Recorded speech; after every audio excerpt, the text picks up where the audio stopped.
To understand exaltation signs, where they are and why they are where they are, the first thing we really need to understand is this. And how does this create this?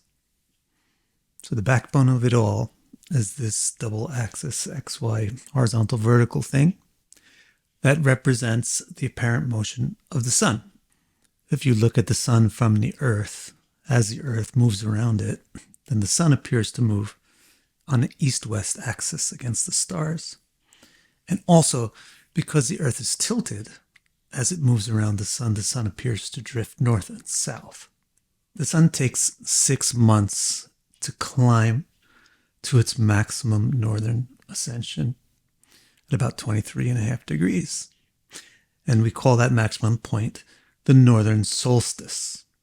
Then it spends the other 6 months descending to its southern maximum, negative 23.5 degrees, which we call the southern solstice.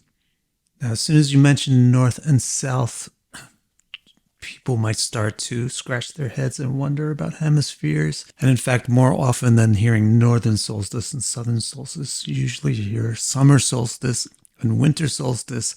And this problem goes all the way back at least to Ptolemy. Hot and cold summer and winter is derived from north and south based on where you are on the earth. But north and south itself has nothing to do with hot and cold or summer and winter. Unfortunately for this guy. North actually refers to the celestial ceiling, Vaikunta, Dhruva, the emanation point of the cosmos. And south is actually a reference to the opposite, the celestial floor, the utmost extension of the breadth of the cosmos, Patala or Palad. Now, in between these two extremes is the midpoint, which we call the equinox. The sun is going to cross this midpoint as it rises and also as it sets. But this is also while doing its arc because of its east and west movement. So when it ascends across the midpoint, it's at the celestial east. And we call this the eastern equinox. Then it reaches its northern maximum and then descends to cross the midpoint again at what we call the western equinox. And so tracing this out, now we have our figure, the all-important figure that we sought to understand. This is actually the sacred cross, the true sacred cross. This is actually the matrix upon which the rest of creation is built. And the immediate step towards creation is, first of all, to construct the zodiac from this matrix. The zodiac is derived from this matrix simply by including the pulsing of the moon over the course of the sun's path. So the moon will make 3 pulses per quadrant, 3 lunar cycles, 3 full moons, giving us a total of 12 waypoints. These 12 divisions are the 12 zodiacs, or at least these are the boundaries of the 12 zodiacs. And each zodiac has its own particular quality based on its relationship to this central cross, to this 4 key points. You can notice that there are 4 signs that begin at the central cross. There are also 4 signs who end at the central cross. And then, of course, there's 4 signs that are right in the middle of the quadrant and neither begin nor end on the central cross. The signs who start from the central cross, from the equinoxes and the solstices, those are called the cardinal signs because they start at the cardinal directions. The signs which end at the 4 cardinal points are called the dual signs or the transitional signs because they're preparing to enter a new quadrant. And the 4 signs that are exactly right in the middle of their quadrants are called fixed signs because they're very fixed. There's no big change at all between their beginning border and their end border. Now, these are called the quadruplicities because there's 4 signs to each type. Besides these quadruplicities, there's also triplicities imparted by the 4 cardinal directions. Each cardinal direction has a character of particular fundamental element.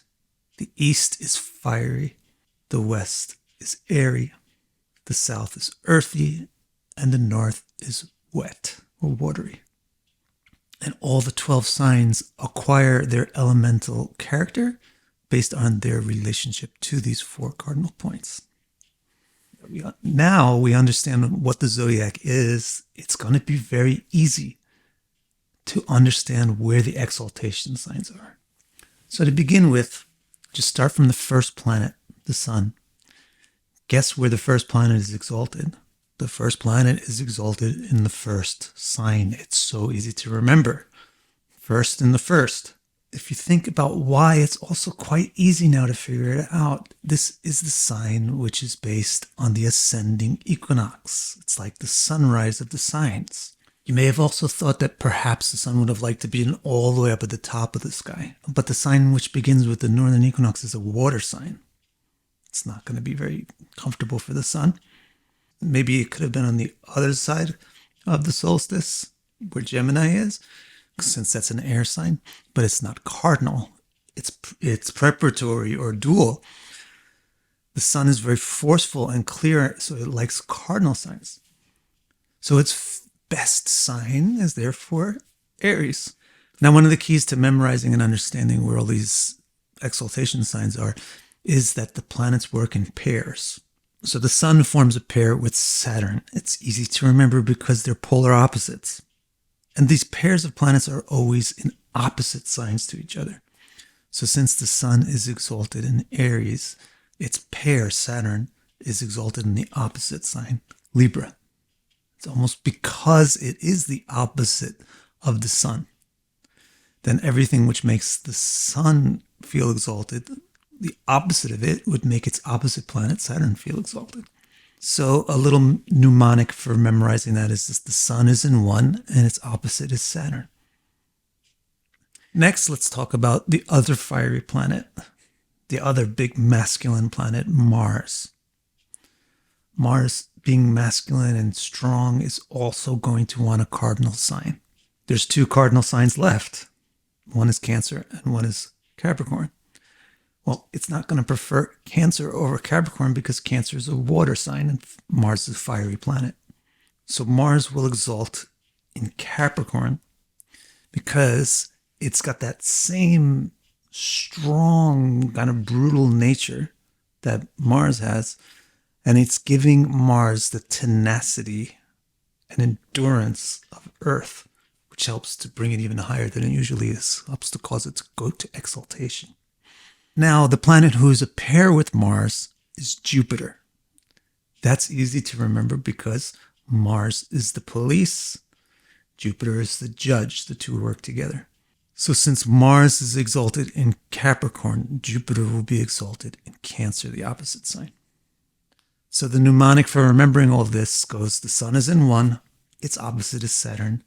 Mars is in the other one, opposite Jupiter. The other what? The other cardinal sign.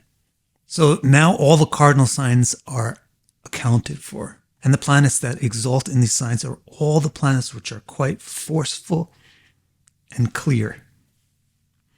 The remaining planets, the Moon, Mercury, and Venus, are much more feminine and much more demure and pensive.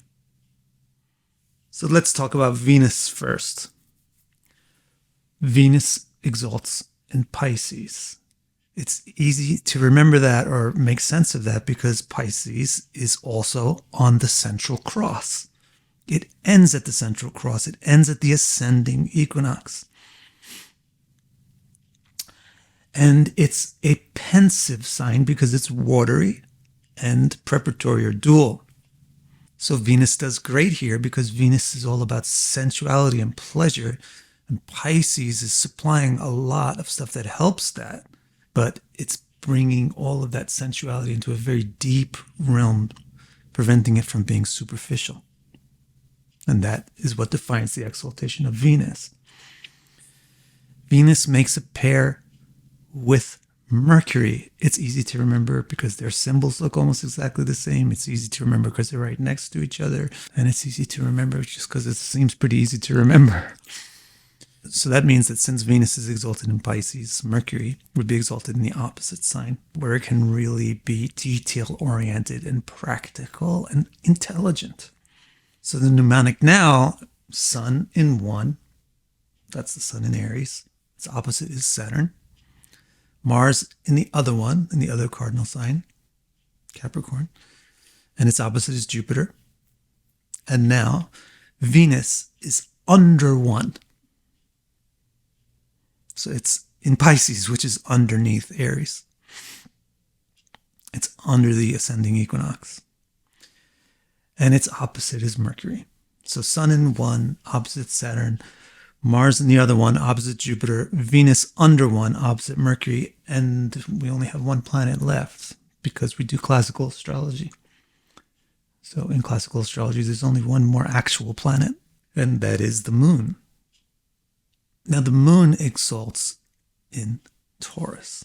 The reason the moon does not exalt on the central cross is because the only space remaining is the dual signs.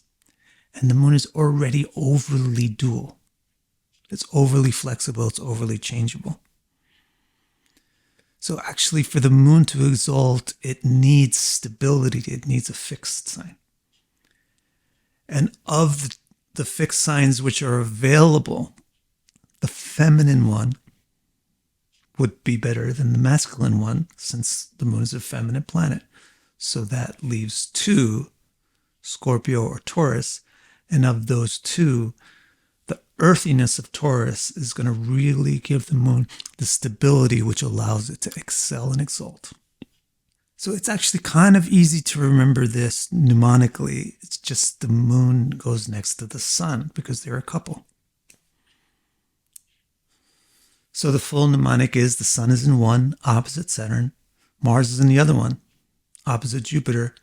Venus is under one, opposite Mercury, and the moon is next to the sun. That's all of the exaltation signs of all the classical planets.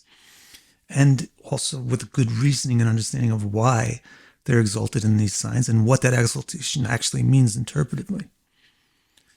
Now, an added bonus to this is that once you know the exaltation signs of the planets, you actually already know the debilitation signs or the fall signs. Because a planet always is in fall opposite to where it's in exaltation. So if you remember that the sun is exalted in Aries, then you know it's fallen in the opposite sign, Libra. And that's easy also because you know the pairs. Sun and Saturn are pairs. So where Saturn is exalted, the sun is fallen. And vice versa, where the sun is exalted, Saturn is fallen. Similarly, since Mars and Jupiter are pairs, then where Mars is exalted, Jupiter is fallen. And where Jupiter is exalted, Mars is fallen. Since Venus and Mercury are pairs, then Mercury is fallen where Venus is exalted in Pisces, and Venus is fallen where Mercury is exalted in Virgo. The moon is exalted in Taurus, so it's fallen in the opposite sign, Scorpio. So now you have easily memorized and understood where all the exaltation and all the fall signs are. Now you can start to work with dignity, which is an extremely important astrological interpretive tool. And this is actually the second video in the series on dignity. So if you haven't seen the first one yet, I encourage you to please go watch that one now. And even if you have seen that, rewatch it now and then apply it to a chart, because now you know where the exaltations and the falls are. I'll put up a card to that video at the very end of this one. And before I do that, let me just mention that I have many, many astrological reports available for you about your chart. If you'd like to see those, please go to my website, vicdecarrot.com, and I'll put the link to that in the description below the video. Thank you so much for watching.